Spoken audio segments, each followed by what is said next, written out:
Well, it is semi-final day, and I'm still in Miami. And I'm nervous. I am nervous. I think it's, yes, the outcome. Yes, it's a semi-final, but it's just that it's Argentina. I'm nervous about what's going to happen in the game. There's going to be controversy, isn't there? There's inevitably going to be some sort of controversy, be it a sending off, a penalty. I'm nervous about the rivalry in the stands. Is there going to be trouble? I don't know why I care about things like that, but I do care about things like that.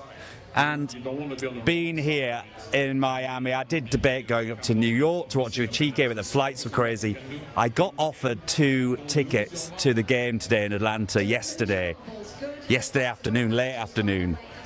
And I really considered I did. I looked at flights, I looked at trains, I looked at car hire to go to the game. And in the end, I mean, the tickets were a lot of money and the flights were stupid, so it became a no-brainer. But I didn't really want to be in the stadium. I don't know why. I'm looking at the stadium now on the TV, and obviously it's magnificent, but that combination of fans and the tension, I don't know. So I'm just staking it all in the final. I'm hoping we get there, we can go along and just celebrate that day and be part of something historic. I really want us to win and get there, obviously. So I had to decide where to watch it today, and so I thought about going to Grails, the pub that I've waxed lyrical about. I saw the Dolphins there, if you remember. I went and watched France-Morocco there and had a good time, even though one of the waiters nicked my beer. And I don't know, I didn't get good vibes from there. The staff were a bit arsey and they didn't have space, even though they probably will have space. And I was like, I don't want to be here. There's also a lot of Argentina shirts gathering. So I'm back at the Lemster. Remember this? This is where I came down to watch the USA game with the official USA supporters club, the American Outlaws. Had that fantastic chat on a very hot, steamy evening with all the Americans out and about. So I've come down here. It's an Irish pub, but it's another sports bar, and right now it is almost solely full with England shirts and Americans supporting England. So I feel better about that. I feel like this is going to be more of a conducive atmosphere to support. It feels a nicer place, the staff are nicer, and we're going to have a good time, I think. It's an hour before kickoff. They've also got English commentary on, which is great, so we're getting all the build-up with Zlatan and Thierry Henry. I don't know if any of you have watched any of that Fox coverage. I guess you're watching ITV and BBC. But the pundits for the American TV coverage are Thierry Henry, Zlatan Ibrahimovic, and Alexis Lalas. Do you remember him from the USA 94 squad? He's really a character. So down here, watching all that build-up, and I'm excited. I'm more excited now. I've just checked in with my friends, Jack, Luke, and Trent back in the UK, watching it at the Rising in Elephant and Castle. We've just had a FaceTime to talk about that. Got friends who are in the stadium, and they said there's a lot of blue and white striped shirts around. So I'm excited. We're back on it. Quick word on yesterday, of course. I mean, wow, what a masterclass from Spain. I really thought France were going to do it. So Spain, England, I like the sound of that. I think it could be a great final. Oh, can't even think about that. So anyway, now before kickoff, I might, if there is an Argentinian here, I'll obviously try and speak to them. Other than that, I'm going to bed in, have a great day. Don't know where you ended up watching it, but it's big, isn't it? Oh, it's big. We've got some ultras. Well, we've got some hardcores behind me, a group of lads, English lads, draped in flags. They're doing all the songs. We've had Thomas Tuchel. They've adapted the swear word song, interestingly, to "We Won't Be Seeing Messi in New York." Well done. We've had Hey Jude, but here we go, a few minutes before kick-off, and I'm nervous, but then what's always great about these moments is it just becomes about the game. All the nonsense and all the build-up and the talking, it's just about the game. It's all about the performance now. Come on, England. Come on, England. Players will be decisive out there. Here we go. Which nation? About to kick off. Just saw those anthems resoundingly booed. Oh my God. What a way to set the tone. It is 70,000 fans in Atlanta. It is ear-splitting loud. It is a wonderful occasion. Here it goes. Come on, England. So different to be in a bar. Yeah, I've been at the last 3 games, and it feels weird, a little bit bereft, a bit calmer, a bit weirder, but what will be, will be. Here we go. Oh man, it's half time, and I am so wound up. So wound up. My character is such. I've always had this. I hate injustice. I hate unsportsperson-like behaviour. This girls are in. You gonna be in? Hi, girls. Hi. What's your name? Sherry. Sherry. I saw Sherry and Fred. What's your friend called? Shantae. Hi, Shantae. They were in classic football jerseys earlier, buying these outfits, rocking it, rocking the outfit. So you're looking great. You're looking great. This is tense, isn't it? This game is already foul central. I see Yeah. it. I'm watching Argentina. They're fucking cunts. That's what I feel. That's what I feel. And what's happened is they've had a very clear game plan to come out and foul, to disrupt the game, and they've taken a risk, and their risk was, we'll get away with it. And they have got away with it. There's no consequence to their choice. And so they'll carry on doing it. And you can say we're naive and we're not matching them, but they just get away with it. They get away with it. Enzo Fernandez, I remember, if anyone listened to Stage Athletic before Fan 48 when I was at Wembley for the Leeds-Chelsea semi-final, I said then, he's a horrible man, a horrible player. And Simeone's son, he's been given one job, to be an absolute asterisk. And he's doing it, and the consequence is, there isn't any. And then what happens? England step up, do the save, yellow card. Unbelievable. I mean, Enzo Fernandez punched Elliot Anderson in the back of the head after 2 minutes with no consequence. Not even a yellow card. A little, sorry, ref. And on they go. And a little smirk to themselves because they're getting away with it. I mean, I'm literally sat here going, if we don't win this, I'm booking my flight home on Friday. I don't want to be in this country for the World Cup final. It's illegitimate. I don't want to be any part of it. And I sort of still feel like that. I mean, who knows what's going to happen here? I just want, of course I'm partisan, I'm massively biased, but I also just want justice in this game. I just want justice. And you see, I don't know what the commentary's like in the UK, probably less objective.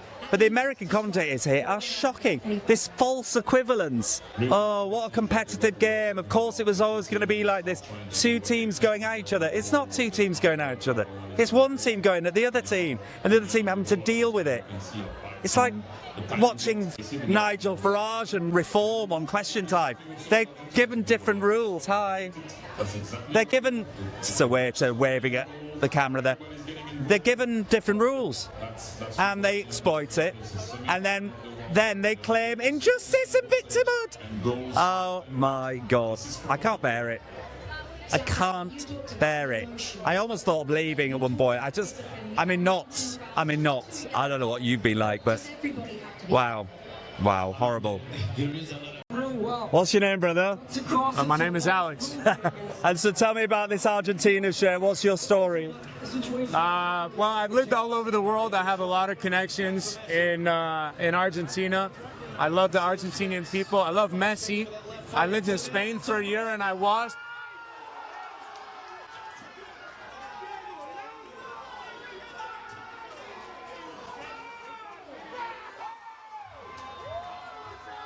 Fuck.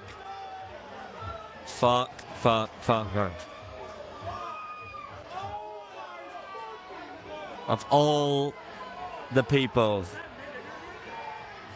can't stand this guy.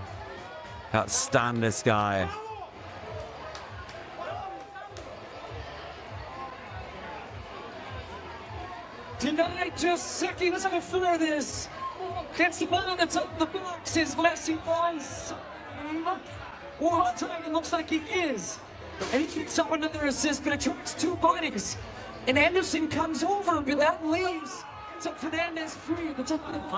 I just heartbreaking. Heartbreaking. I mean, what a finish. Confidence of Huey. Just barely away from Jordan Pickford at first chance. Nothing he can do. No chance. No chance. I just... Once again, Argentina. Heartbreaking. 6-7 minutes from, and now we've got whatever amount of pain to come. He plays in England. I can't do it.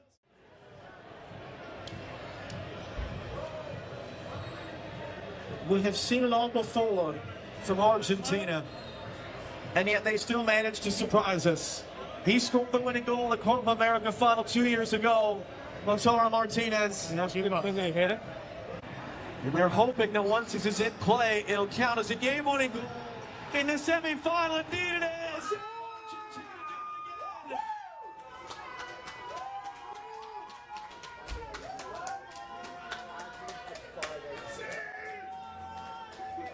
Well, that's it.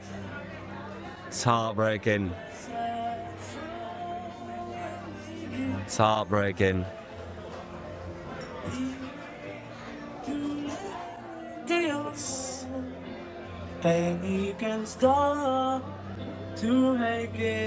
Rather inappropriately, the bar here has just put on Hey Jude for some reason.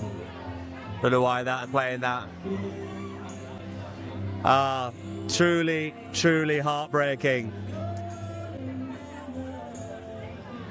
With like 10 minutes to go, I dared to believe we were 1-up.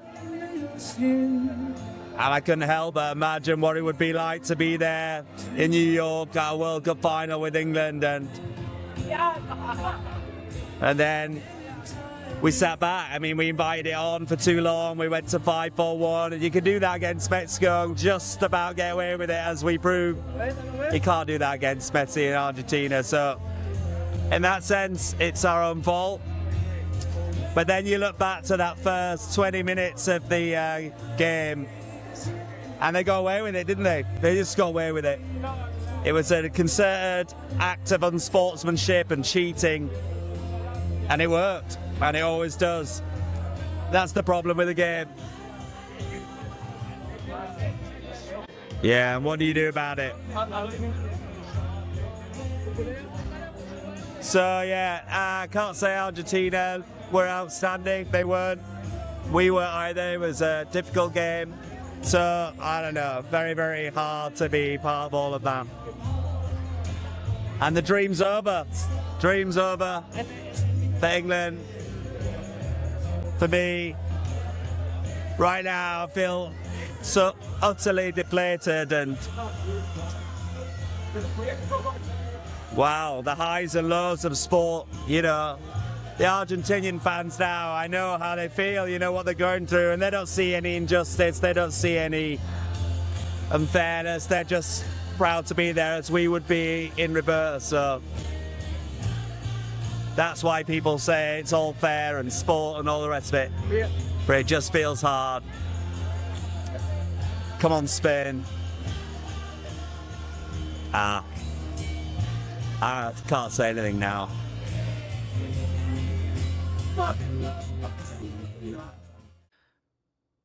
Well, it's about 9:30 in the evening here in Miami, with still a beautiful harbour over my shoulder, and what, some 4 hours after the game, probably wrapped up now, and I've been home.